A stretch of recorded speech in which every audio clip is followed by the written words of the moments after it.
Hello friends, ఎలా ఉన్నారు? నేనైతే చాలా బాగున్నా.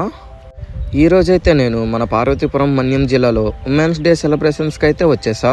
మహిళల దినోత్సవం సందర్భంగా చేత్తో చేసిన పిండి వంటలను మరియు శక్తి స్కీమ్ మరియు చేత్తో నేర్చిన బట్టలను షోకేజ్లో పెట్టడం అయితే జరిగింది.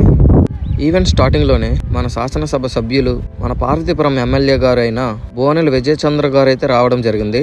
రావడంతోనే ప్రతి మహిళ దగ్గరికి వెళ్ళి మహిళా దినోత్సవం తెలపడం అయితే జరిగింది. అంతలోనే మన జిల్లా కలెక్టర్ గారు, జాయింట్ కలెక్టర్ గారు మరియు సబ్ కలెక్టర్ గారు అయితే రావడం జరిగింది.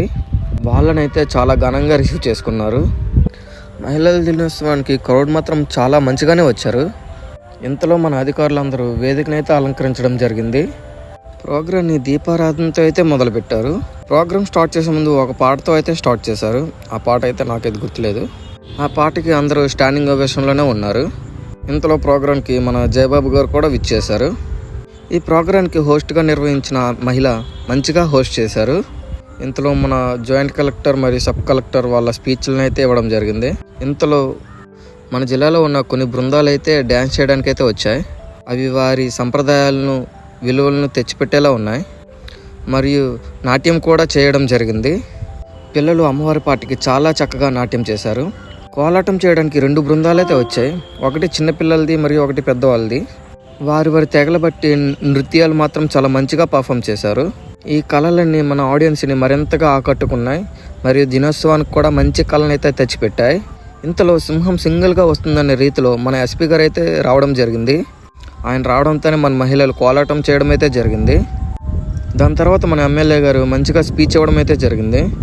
స్పీచ్లో భాగంగా మహిళలు ఎక్కడా తగ్గకూడదని, వారికున్న హక్కులను, విలువలను తెలియజేస్తూ చాలా మంచిగా మాట్లాడారు. వారి తర్వాత మన ఎస్పీ గారు కూడా స్పీచ్ ఇవ్వడం జరిగింది. వీరందరి స్పీచ్ కన్నా మన కలెక్టర్ గారి స్పీచ్ అయితే వేరే లెవెల్ అనుకోండి. మన భాషలో చెప్పాలంటే ఇచ్చి పడేశారు. వెరీ క్లాసిక్గా ఉంది స్పీచ్ మాత్రం. స్పీచ్ స్టార్టింగే పాటతో స్టార్ట్ చేశారు. మరొక్కసారి అందరికీ మహిళా దినోత్సవం తెలుపుతూ స్పీచ్ని అయితే ముగించేశారు. ఫైనల్గా బాల్య వివాహాలకు వ్యతిరేకంగా ప్లెడ్జ్ అయితే చేయడం జరిగింది. దానిలో అందరూ మంచిగా పాల్గొన్నారు. ప్లెడ్జ్ని అయితే చాలా చక్కగా రిపీట్ చేశారు. దాని తర్వాత కొంతమంది మహిళలకి సన్మానం చేసి గిఫ్ట్ ఇవ్వడం అయితే జరిగింది. ఈ ప్రోగ్రాంకి చుట్టుపక్కల ఉన్న మహిళలందరూ కూడా పాల్గొనడం జరిగింది. ఇందులో చాలామంది ఎంటర్‌ప్రెన్యూర్స్ పాల్గొన్నారు. వారిని స్ఫూర్తిగా తీసుకుని మరింత మంది మహిళలు ముందుకు రావాలని కోరుకుంటున్నారు. ఈ విధంగా మహిళా దినోత్సవం చాలా చక్కగా జరిగింది. మరిన్ని వీడియోస్ కోసం నన్ను ఫాలో చేసుకోండి. బాయ్.